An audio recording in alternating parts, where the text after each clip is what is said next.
Michael Yes. Beets, director of Jafri, Yep, Jafri. which is a short documentary about, describe just what your documentary is about. Yeah, so Jafri is about an African Australian man who stands on the corner of Flinders Street Station every Friday afternoon. He's become sort of an icon of sorts. He's always standing in the middle of the street, rain or shine, and he holds these big stop racism signs. And documentary is sort of, it's not an activist piece. It's a portrait about the man behind the signs. And you shot this film Yeah, in VR. that's right. So it's a virtual reality Why? film. Well, This could have worked, as you know, perfectly well as a conventional film. yeah, you're right, and that's my background. It's film, and so So why'd you do it in 360? well, originally we were actually doing it as a documentary, as like a 5-minute piece, and then after about a month worth of research and just sort of developing the script and all that, we looked at it and we just found that it wasn't really hitting the points, and the whole reason, what's powerful about Jafri is when he's standing in the middle of Flinders Station. So we wanted to recreate that, and the best way to recreate that is to put the audience into that situation, and that's sort of the power of virtual reality, is that you actually get to be transported into that space and to sort of feel what it felt like for me the first time I stood at that corner. So you feel that shooting it in 360 makes a marked difference to shooting it in 2D. Can you just explain, just unpack what that difference is in terms of the viewer watching it? Yeah, it's the experience is entirely different. So I like to compare virtual reality more to theatre. I think it's more similar to theatre than film. So film is a juxtaposition of images, right, to tell a story. And as filmmakers, we manipulate those images to make our audience feel things. In virtual reality, our audience can look wherever they want. So you have less control. So it's a little bit more like theatre in that sense, where you're creating a space and then the audience get to explore that space however they like. But you still need to direct the view of the audience, where the audience is focusing their attention. Otherwise, they're going to be looking at this guy's pretty grubby backyard rather than at him. So what techniques do you use to focus their attention? And did you learn as you went? Oh, I just learned as I went. Tell me about that experience. Well, I mean, we did a lot of pre-production, did a lot of planning. We thought hard about where we wanted to place the camera, and where the camera would be most effective, and where the subject would be in that space. So what you can do, sort of in virtual reality or a 360-degree environment, is you can place the camera in places, in situations where you know that if the audience do turn around and they see a backyard and it's uninteresting, then they're going to look for something that is interesting. So you can sort of play with points of interest. Right. And I will just stick to the backyard just as an example of what I refer to as, well, it's one of the possible shortcomings of the VR format, and that is too much information. Right. Where if you're not getting enough cues to look in a certain direction, you are going to wander and you are going to look at the magazine on the floor of his bedroom. Yeah. Or look at his bookshelf to see what books he's reading.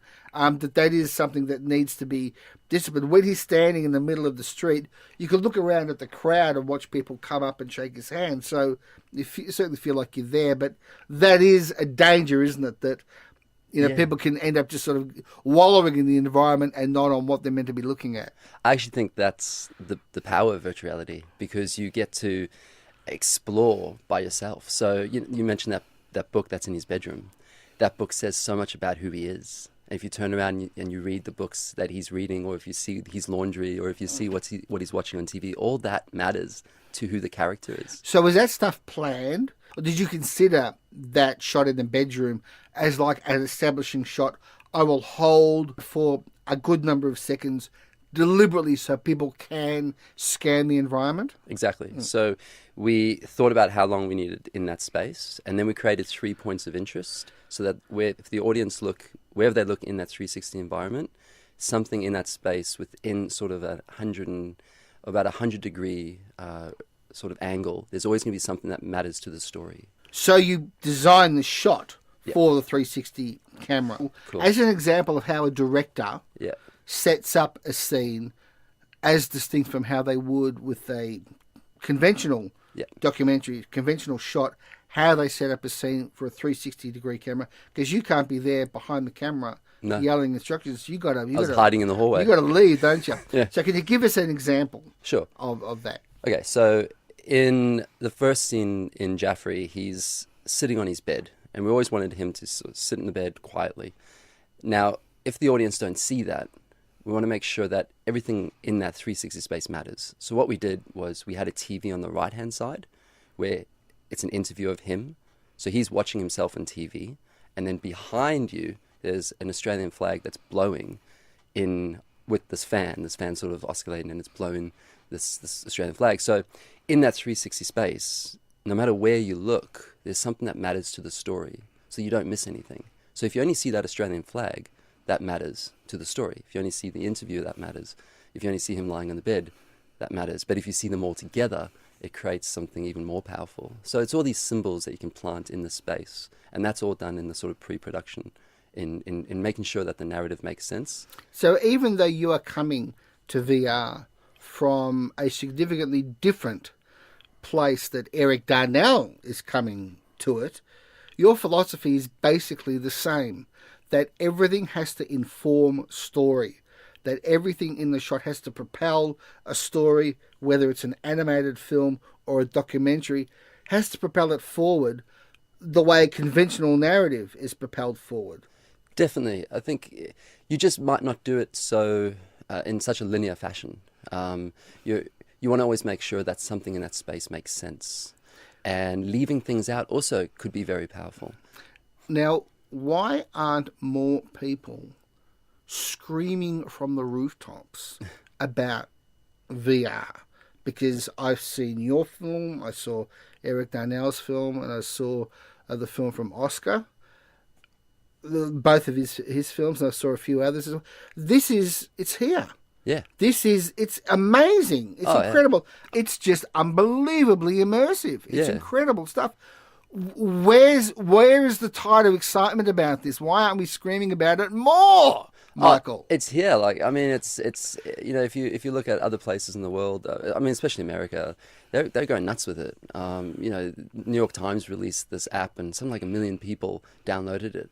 So it's here. It's moving fast, and I think Melbourne's just starting. Melbourne is really in an exciting place, especially with sort of what MIF has started. What's the potential of the form in your view? It's so far-reaching from film. Sorry, not film, but storytelling to health to to education. Mm-hmm. There's so much that we can do with it, and it's important to say that to not compare it to film. Not to compare it to theatre. It's just a different format. It's a different medium, and it's one that we're just exploring and experimenting with. But the way that you feel empathy inside that experience, and the way that you feel close to subjects is more like life. It's more similar to how we live. This seems to be one of the themes that's coming through in the discussion about VR. That empathy is something that, of course, you get from a great movie. You empathise with the characters. The main difference between that and VR is that the characters on the screen don't know you. Yeah. Whereas in VR, they can interact directly with you and acknowledge you, and you can actually look down around you and see that you are a bunny rabbit or a skeleton or that you are actually in the film. Yeah. No, you're right. It's a great way to feel something. Yeah. Michael, just tell us a little bit about your background. Sure. And what led you up to this. Yeah, I mean, I'm a filmmaker, so that's sort of my background. I've been doing it for 10 years. I went to uni and I did a theatre degree and sort of switched after a while in that course to do a film, and been doing that for 10 years. But I've always experimented with technology and film and theatre, so virtual reality just sort of makes sense to me. And have you got another virtual reality film on the boards? Yeah, no, we're developing something right now. Super excited about it. But it's at that point now where funding and investment needs to come through. So we're looking. Is it more expensive to make a VR film than a conventional film? Not necessarily. No, there's a myth about the process of making a VR film, but it's really not that difficult. Technology's here. It's arrived. It's really just a case of getting people to watch it now. But in terms of budgets and all that, it's very similar. I just want you to just quickly address the issue of having to get out of the camera's way. Yeah. I mean, so you set up a camera, and then what you literally get into the background of a shot so that you're not noticed. Yeah. Because that must be a limitation. Yeah. You can't yell out directions to an actor or to even the lighting guys or the mic guys, that you have to actually disappear. Well, to a sense, in Jafri, we did it both ways. So in some scenes, I'm actually in the bedroom with him, and I'm masked out in post-production. So they just cut me out and replaced me with the door. Or, just sort of took a placeholder photo of it and then covered it through. And then other shots, if you look at Flinders Street Station, in that shot, you see me sitting on the stairs, watching that camera, making sure that no one's going to run into it. So as long as you're unobtrusive. Unobtrusive. But then also, if, depending on the budget, of course, in post-production, you can always fix it. In the same way that you have to get rid of the tripod. Mm-hmm. At the bottom. Right, okay. So you're just digitally removing that. Digitally remove it. Okay, and the other point I wanted to ask you is just about content, the point you make about people just seeing it. Yeah. I mean, there's very little content out there at the moment, but how do you think that's going to change in the next 2 years, 3 years? That's the hurdle, to get people to watch this stuff, because it's such a new form. So, the more it becomes available, Samsung's been pushing their headsets with all their new phones. Sony PlayStation are releasing their headset for gaming. So and that will really kick off the industry, because everyone owns a PS4. Or a lot of people do, right? So that's going to really kickstart things, I reckon. And then you can also, you can buy Google Cardboard for a couple dollars, like $5, and put your iPhone in it and experience virtual reality. So it's accessible. It's just about creating experiences that people want to see. But how would you like to see people to see content in cinemas, in venues, or at home, via an app? What's your preferred mode of delivery? I mean, of course, like, making it as social as possible is always going to be best. Something like MIF, I think, works really well, or is working really well, when people come into a space and they all watch this experience together, and they can come out of it, discuss with one another. But definitely an app to make it accessible for everyone at home. That's just sort of common sense, I reckon.